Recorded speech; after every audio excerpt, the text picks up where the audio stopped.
Hola Sara, ¿cómo estás? Bueno, al fin te voy a hablar de la pederastia. Entonces, ¿qué es la pederastia? La pederastia es cuando una persona mayor de edad no solo siente atracción sexual hacia un menor de edad, sino que recurre al acceso carnal no consentido para satisfacer sus deseos. Irónicamente, la institución mundial donde más se puede vivenciar la pederastia es la iglesia. En 2018 aproximadamente se podían registrar unos 100.000 casos alrededor del mundo y el número, pues la cuenta sigue aumentando hasta hoy en día. La pederastia en la iglesia católica ha sido una situación que lleva desde décadas pasadas, asimismo como ha sido un tema que no ha tenido la suficiente como el suficiente llamado de atención o las suficiente críticas para que todo esto salga a la luz y se pueda resolver este problema. ¿Y por qué sucede esto? Porque la iglesia es una institución que mundialmente en diferentes áreas como la cultura, la política o a nivel social tiene una gran influencia, por lo cual no le conviene como dañar como esa imagen y ese prestigio que tienen hacia la sociedad. Por eso también hay un conflicto interno donde muchos padres, sacerdotes han tratado de luchar contra esta situación, mientras otros simplemente quieren como guardar el secreto para que su reputación no se vea arruinada y su imagen siga intacta a nivel mundial. Otro factor que no favorece es que como la mayoría de las víctimas son menores de edad, es muy difícil que primero que todo, es muy difícil que hagan demandas. Y segundo que todo, a la hora que se presente una demanda, es muy difícil que la demanda siga en pie y se lleve el caso como se debería llevar. Ya que, como mencioné, las víctimas son menores de edad y los victimarios obviamente tienen muchísimo más poder que los primeros. Es muy irónico cómo la iglesia, por ejemplo en Colombia, ha criticado el aborto y el matrimonio homosexual, sabiendo que la mayoría de los casos de pederastia dentro de la iglesia se han dado entre arzobispos y padres de género masculino hacia niños que probablemente estén practicando para ser como ellos, también de género masculino. Entonces se podría ver no solo un caso de pederastia, sino un caso de pederastia homosexual. Entonces, lo cual sería irónico y se podría llegar a un tema de doble moral en el cual la iglesia critica este tema por ser antinatural o porque una familia no puede ser completa por dos personas del mismo género, sabiendo que dentro de la misma institución se practican actividades sexuales entre personas del mismo género. Otro punto importante es cómo la iglesia evidentemente critica y está en contra del aborto.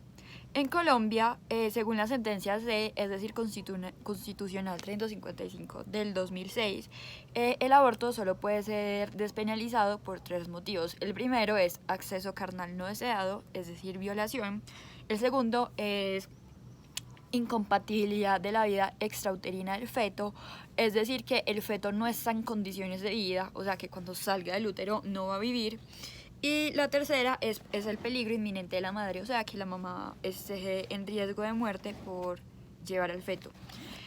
Por lo cual sostengo que es muy lógico que la iglesia critique el aborto, sabiendo que una de las primeras causas por la cual el aborto se podría dar en este país es el acceso carnal no deseado. Entonces, ¿con qué derecho la iglesia va a criticar el aborto cuando muchos menores de edad han quedado embarazadas por estos pederastas y no pueden abortar y les toca ser madres con daños psicológicos, fisiológicos o que simplemente no están en condiciones de ser mamás a tan temprana edad?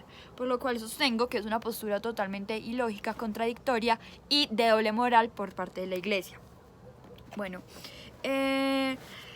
ya terminando estos dos puntos que pienso que son los más controversiales, que son el matrimonio homosexual y el aborto, también me gustaría hablar un poco de no tanto los pederastas, sino como la gran influencia que tiene en la iglesia, tanto para que algunas clínicas o instituciones médicas en el país no lleven al cabo el aborto por sus creencias.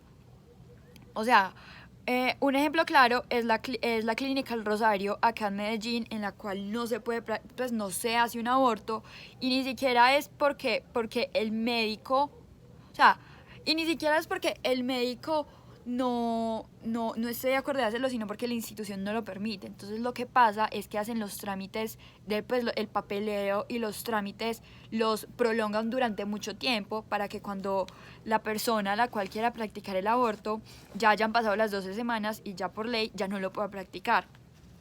Esto evidencia cómo la iglesia tiene demasiado poder y en todos los aspectos del país y cómo aunque tenga este gran problema interno, literal no tiene las capacidades de solucionarlo y no tiene las capacidades de afrontar tan grande problema.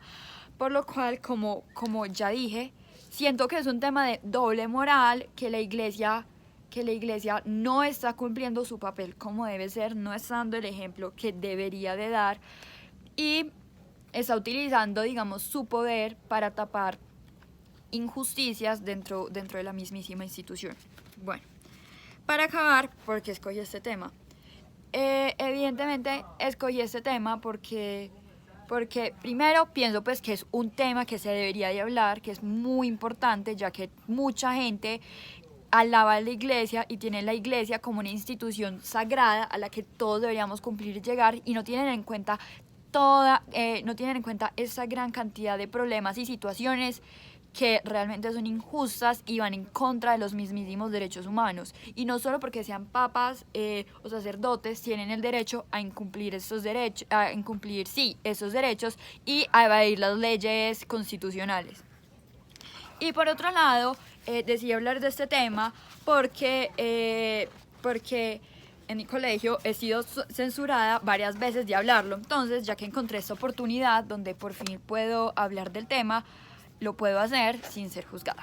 Muchas gracias.